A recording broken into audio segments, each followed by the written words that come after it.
Okay, the myth that we're going to bust this month is one that you probably don't even know you have, but I think it has probably affected or will affect, if it hasn't, your sex life sometime in your life, and not just you men who are listening to this, but your partners' lives. And I think it's an important one that we address, and so we're going to address it this month.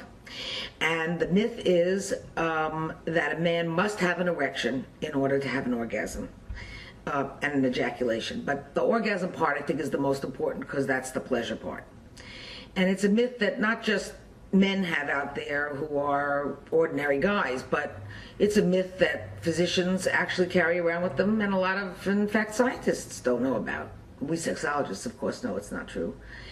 And so that's what we're going to be dealing with in this session of myth busting. And there's many consequences from this belief. It's a false belief. And what happens is that if a man, whether he's young or old, loses the ability to produce or maintain an erection, whether it's for a night or a week or a month or for the rest of his life, he and his partner, sooner or later, usually abandon their sexuality, certainly their shared sexuality.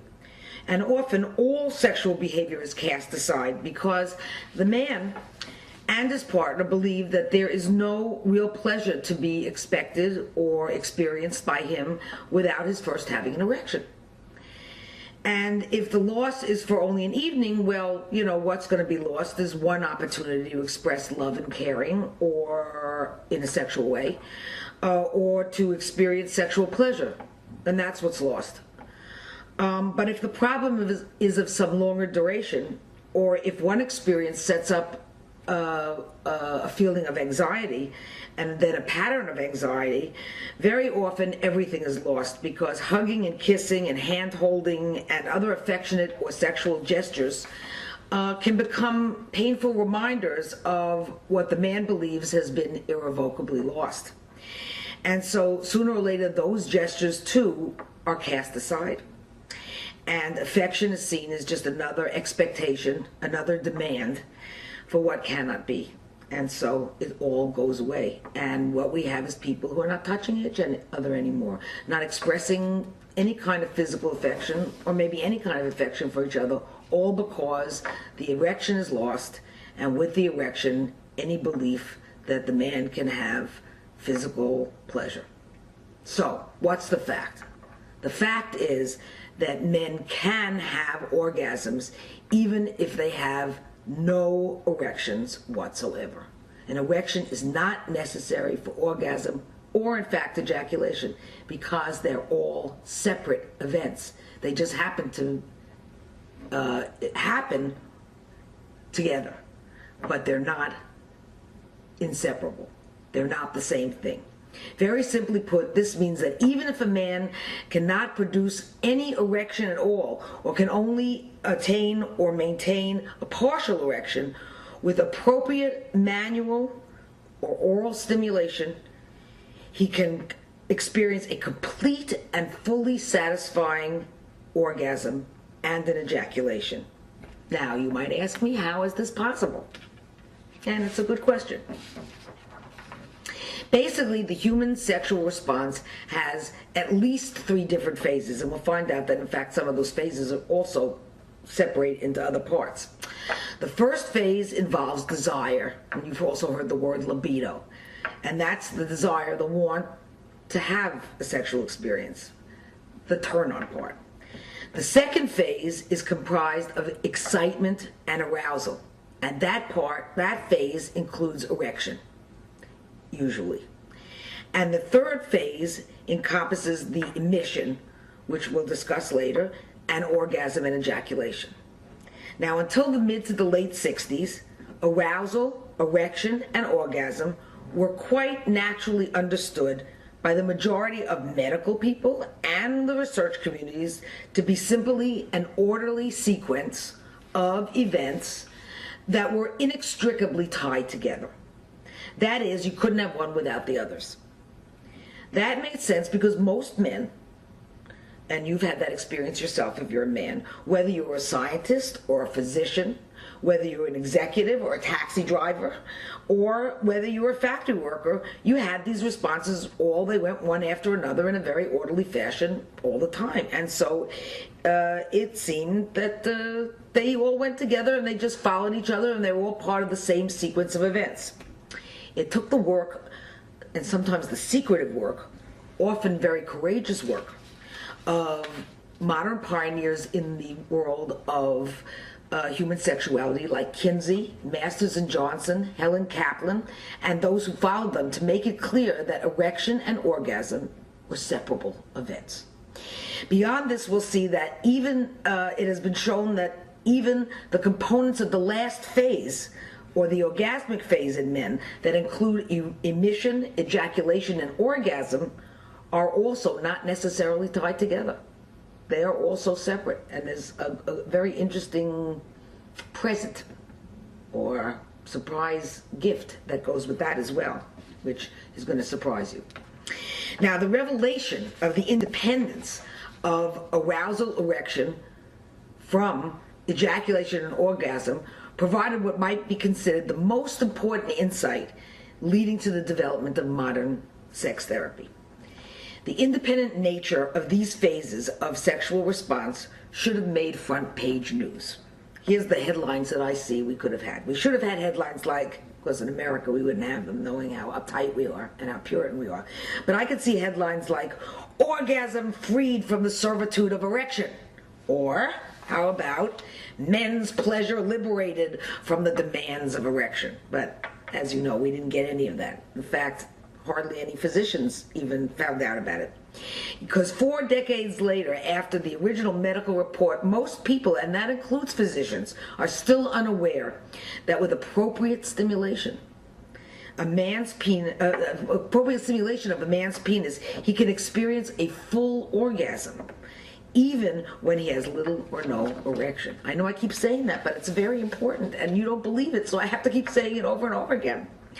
Although information about the independence of erection, ejaculation, and orgasm can be found in the textbooks of almost all college students, it's tucked away there in the human sexuality textbooks. What's often missing is a clear statement that says that it is entirely possible to have a completely satisfying orgasm without any erection, and that you can ejaculate and experience the pleasures of orgasm whether you have an erection or not. And that all that is necessary is stimulation of the penis for the appropriate period of time.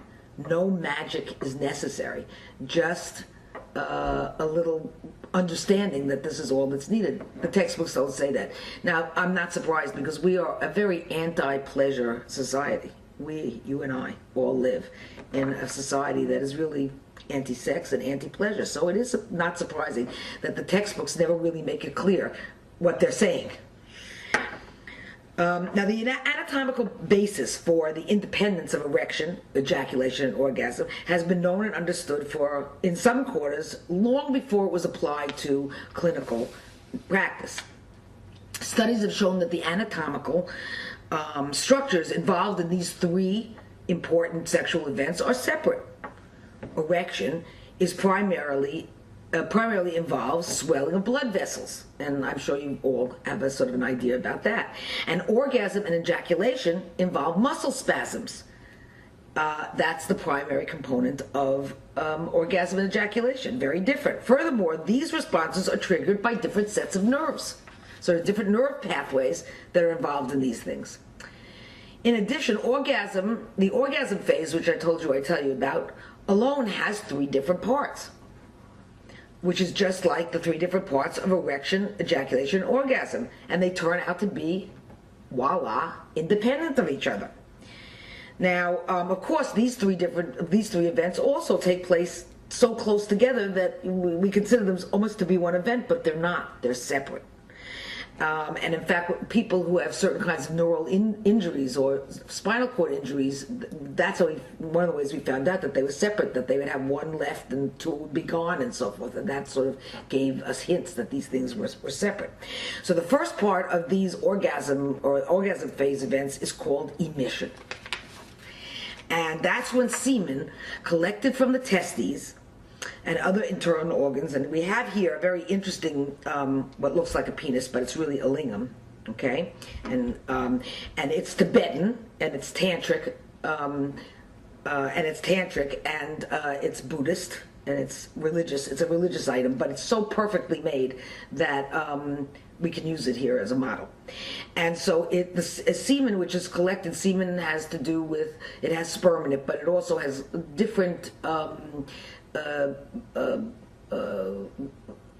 moisture producing products from different secretions from different organs that are part of the male internal genitalia that help give lubrication and also places for the sperm to swim in and to be comfortable and to be kept healthy. And they are all added, so from the testes and other organs, and they all get together in the very base of the urethra, which is at the bottom part of the penis here, the part closest to the body, and the prostate is right down in here, okay? And they're deposited and trapped at the end of the urethra closest to the body. And from this position, the semen is ready to be forcefully shot out of the penis, which you've had this experience, okay? So that's emission. And men perceive this, at least men who are sensitive perceive this. And when it is perceived, it's described by men as a kind of a subtle feeling that signals the inevitability of ejaculation and orgasm. So it's kind of, you know now, there's no turning back. It's kind of a feeling that a man couldn't stop ejaculating even if he wanted to, even if he tried.